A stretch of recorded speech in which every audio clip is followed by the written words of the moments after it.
The U.S. government is on the brink of a partial shutdown, potentially putting hundreds of thousands of federal employees out of work. It's all down to a spending bill that Congress needs to pass by Wednesday, and lawmakers are split on what to do. With tens of thousands of those federal employees here in North Alabama, you may be wondering what's next and what this can mean for you. Fox 54's Caleb Aguayo shows us how this shutdown would impact the Tennessee Valley.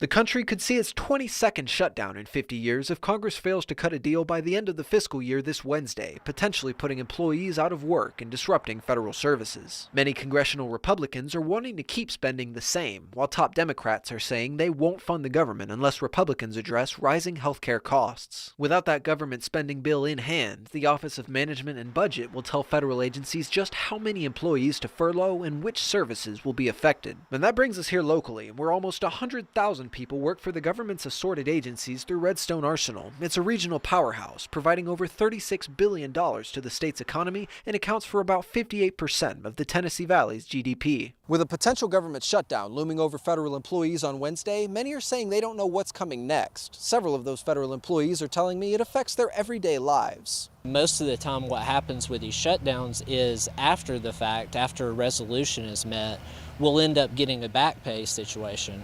But that's not paying for employees' rent, mortgages, car insurance, home insurance. So in the meantime, those things are kind of just left out there pending, and it's a real problem.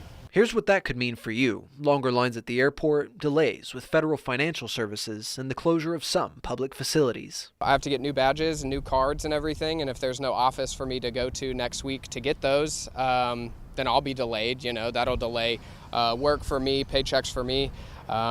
But there's a lot of other people, that have it a lot worse. So you're either uncertain that your job's going to exist, or you're going to, there's a chance you lose that position in general. You know, we all get up and we all go to work every day. That's what we have to do to make our living, to provide for our families. So anytime that's threatened, we're going to feel somewhat threatened, right? In past government shutdowns, the only employees to stick around were the ones deemed essential, but even they may end up working without pay. In Huntsville, I'm Caleb Aguayo, Fox 54 News.